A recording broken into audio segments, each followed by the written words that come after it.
ابو طالب شام کی طرف تجارت کی غرض سے نکلے۔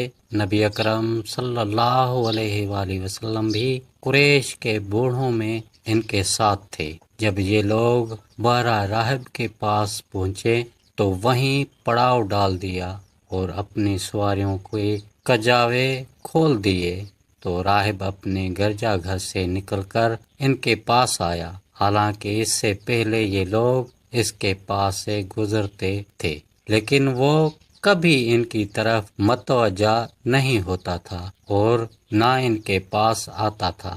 کہتے ہیں تو یہ لوگ اپنی سواریاں ابھی کھول ہی رہے تھے کہ راہب نے ان کے بیچ سے گھستے ہوئے آ کر رسول اللہ صلی اللہ علیہ وآلہ وسلم کا ہاتھ پکڑ لیا اور بولا، یہ سارے جہان کے سردار ہیں، یہ سارے جہان کے سردار ہیں، یہ سارے جہان کے رب کے رسول ہیں، اللہ انہیں سارے جہان کے لیے رحمت بنا کر بھیجے گا۔ تو اس سے قریش کے بوڑھوں نے پوچھا، تمہیں یہ کیسے معلوم ہوا؟ تو اس نے کہا، جب تم لوگ اس ٹیلے سے اترے تو کوئی درخت اور پتھر ایسا نہیں رہا جو سجدہ میں نہ گر پڑا ہو، اور یہ دونوں صرف نبی ہی کو سجدہ کیا کرتے ہیں، اور میں انہیں مہر نبوت سے پہچانتا ہوں، جو شانہ کے ہڈی کے سرے کے نیچے سیب کی مانند ہے۔ پھر وہ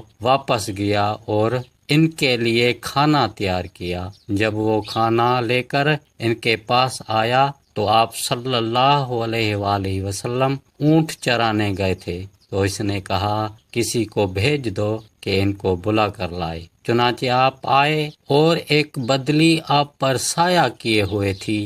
جب آپ لوگ کے قریب ہوئے تو انہیں درخت کے سائے میں پہلے ہی سے بیٹھے پایا۔ پھر جب آپ بیٹھ گئے تو درخت کا سایہ آپ پر جھک گیا۔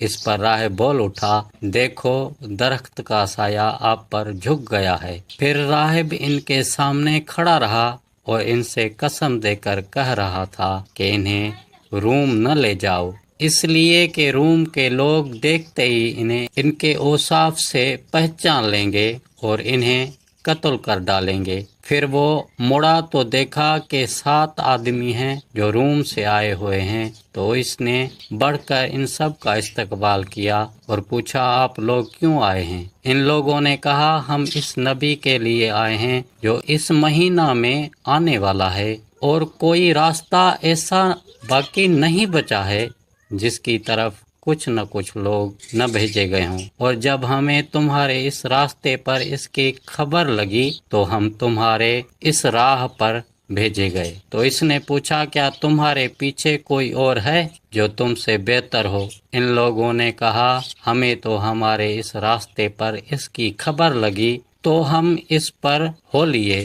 اس نے کہا، اچھا یہ بتاؤ کہ اللہ جس امر کا فیصلہ فرما لے، کیا لوگوں میں سے اسے کوئی ٹال سکتا ہے؟ ان لوگوں نے کہا، نہیں۔ اس نے کہا، پھر تم اس سے بیعت کرو اور اس کے ساتھ رہو۔ پھر وہ عربوں کی طرف متوجہ ہو کر بولا، میں تم سے اللہ کا واسطہ دے کر پوچھتا ہوں کہ تم میں سے اس کا ولی کون ہے؟ لوگوں نے کہا، ابو طالب۔ تو وہ انہیں برابر قسم دلاتا رہا یہاں تک کہ ابو طالب نے انہیں واپس مکہ لوٹا دیا، اور ابو بکر رضی اللہ عنہ نے آپ کے ساتھ بلال رضی اللہ عنہ کو بھی بھیج دیا، اور راہب نے آپ کو کیک اور زیتون کا توشہ دیا۔